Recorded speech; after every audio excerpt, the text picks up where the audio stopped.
What an explosive end to the volume, end to the arc, end to the Starjun controlled GT robot. Gourmet number 52. Tenfold. Yeah, 10 what? Put me in, coach. Put me in. I'm good. Whew. Oh, man. Well, hello, my brothers and sisters of the Nerd Nation. I, as always, am Jim, here to bring you another review, the final in the 6th volume, and what looks to be partially kind of coming to the end of or wrapping up this amazing arc of the Regal Mammoth. And this, of course, is the tale of Toriko. Our last chapter saw us with really just the first half of it being this mouth-watering, descriptive, you know, I want to have this jewel meat that's not even real, but I want it to be real. And then the second half of the chapter was, of course, us seeing Komatsu and his resolve and Toriko, and really at the end, Toriko just kind of coming up and just, you know, and then starting up, and the chapter ended with tenfold, and actually, no, he pulled back his right arm, I think it was, I forget which one. Anyways, it's always confusing for me because it's backwards on what I'm seeing in the camera. So, it's a little mental mind fuck there. So, that's where the chapter left off, and that's where this one picked up. And I mean, I love the art style. I like it. There's great attention to detail. Sometimes when you see some of the characters, especially like with Toriko, it looks almost almost ridiculous because he just so like vein-poppingly huge, you know? He just looks like that dude at the gym that when you go up to him, you know, right? The guy has like no nuts. When you go up to him and talk to him, he's like, hey, what's going on? And you know that it's just because he's been pumping roids for so many years that it shrunk his nuts and his dick and just, but he's got fucking huge biceps, you know what I mean? And he's got veins everywhere. So it's got to be easy, I guess, if you're a heroin addict. But anyway, that's a whole nother story, whole nother time, whole nother video, and I'm getting off topic over here. This is great because he goes and he starts up and he's just kind of gearing up for that tenfold Kugi punch, right? You know, he's going to give it to him, and Starjun, or the GT robot that's controlled by him, kind of cuts him off midway, because you just got to charge up for those, right? And he's just like, mixer! And he goes and he, you know, does that thing where he spins his little magical freaking robot hand and goes right into Toriko's stomach, right? And then all of a sudden he's just like, what? Toriko's stomach muscles stopped his mixer from turning, right? And you know how strong these GT robots are, man. Toriko's just like, and just stopped that shit. He didn't even do the you know, that's just what I did for dramatic effect. That shit stopped in there, right? And of course it stopped Toriko's tenfold spike punch, but Toriko's like, oh, really, buddy? Knife! Knife! Knife! And it's going over like 3 or 4 pages from different angles. Knife! And I just love it because it reminds me of just one of those great like 80s action movies, you know, with like Arnold Schwarzenegger, Jean-Claude Van Damme, Sylvester Stallone. Really, you can insert any of those type of characters, but just where like it's just that final beatdown of the bad guy, the guy that's just done everything wrong, you know, and just hurt everybody, and you know what I mean. And you're just holding me, just you know, and that's just what it reminds me of, right? Because after like the 4th or 5th knife attack, finally it just, and I mean, a fucking arm just goes flying off of the GT robot, you know? So now this thing's only got one arm from the elbow. We always got one full arm, and the other one's cut off from the elbow down.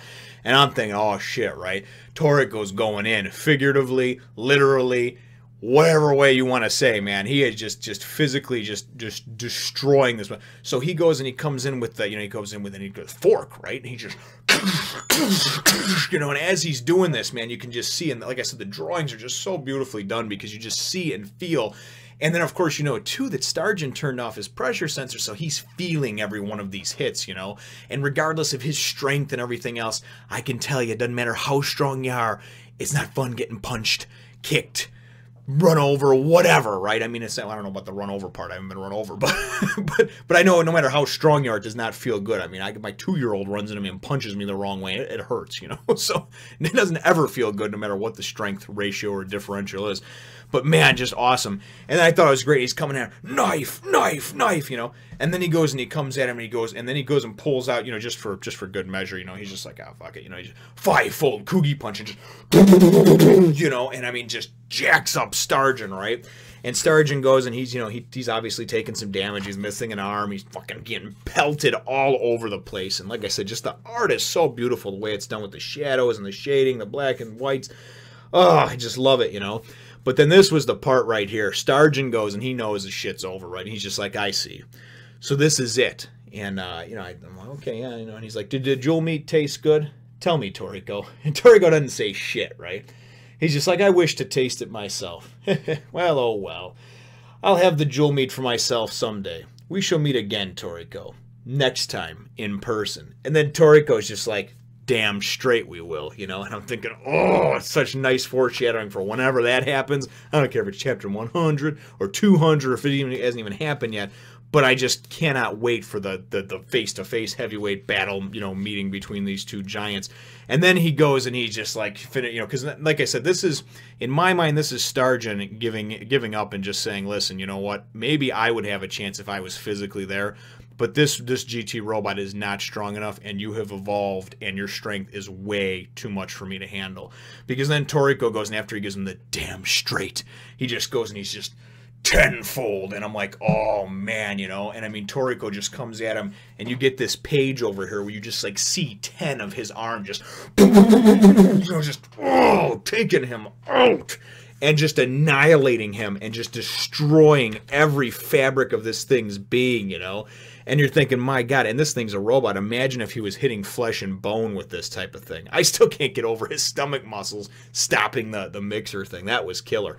But anyway, so, and you got page after page, and just, he's fucking, and I thought he was going to go and pull like a Luffy from the end of Alabasta when Luffy did the Gum Gum Storm and just pounded right through like 100 feet of bedrock, crocodile whale. That's what I thought. I thought all of a sudden, like, the mammoth coming out like the side of him or something, or come out of his ass was going to be Starjun, But but luckily that wound up not happening. So, and he's just, you see this.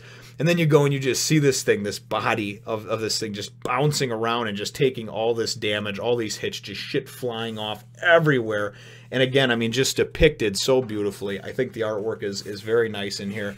And I just thought it was great, And then at the end of it, man, he goes and he does this thing. And I really like that, And he's just like, thank you for this excellent meal. And you just see pieces of the robot just everywhere, man. I mean, oh, how could you not love it? What an explosive ending to a volume. And I don't know, some people have told me, well, Jim, well, these come out weekly in Shonen Jump and they don't really plan for the volumes. And I think that's bullshit. I think that a lot of these mangakas, I think that they plan out chapters because they know. I think they know when they're going to cut off volumes. You ever notice sometimes in a volume you get like 8 chapters, sometimes you get 11. A lot of times I think it is that they try to leave it off on what they think will be a good, good point. And chapter 50 obviously was a big milestone. And that was Toriko kind of evolving, and that he was going to have this fight with Starjun. And then this ends, the volume on chapter 52. But I mean, it really kind of wraps up the battle. There may be a couple of chapters wrapping up the rest of the arc and everything like that. But, when all is said and done, I just think it was a great explosive way to do it for the reader. Because if I'm not reading things online, I don't have Shonen Jump, I don't have access to the internet or whatever, and there is people, believe it or not, that happens. So not the people that are watching these videos, but you know what I mean. And a younger kid or something like that happens to go and start reading this and picking it up, this is the way to end it off, man, because this makes me want to go and pick up volume 7 right away, like now, 15 minutes ago. So just awesomely done. Everything about the fight was depicted well, and for a chapter that was really just nothing but 20 or 22 pages of action, it flowed well. I thought it was a great thing. Especially too, I thought it was cool when Starjun just knew his shit was done. He knew that he was not going to come out of this one, or at least the robot was not going to come out of this one at all.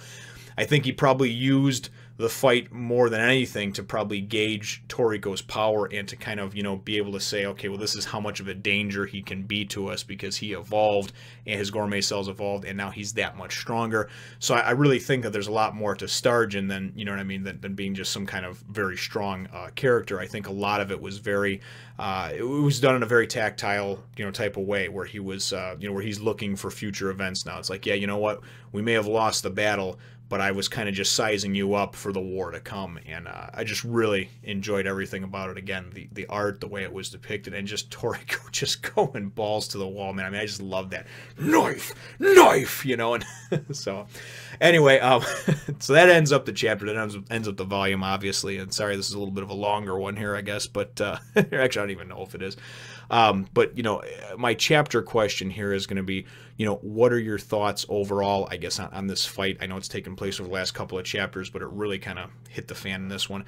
And what are your thoughts, brothers and sisters, on the fight, the way it was depicted, and really just, too, on Starjun kind of going and knowing that his shit had gotten kicked in, and then going and being like, so, how did the jewel meat taste? You know what I mean? And not really trying to be friends with Toriko, but just kind of like, hey, almost one of those, like, begrudging things amongst enemies, you know what I mean? Almost like, yeah, you get the better of me this time, but, you know, next time we're going to meet face to face. And I just love Toriko's answer, you know, damn straight. So, but what were your thoughts, I guess, overall just on the fight between Toriko and Starjun? Because for me, it was just a grandiose, epic moment, and it really was done very well. So leave your answer to my question in the comments down below. Feel free to hit the thumbs up, the like button if you should think that I deserve it, and subscribe if you haven't done so already. We will look forward to catching all of you in the next one, nation.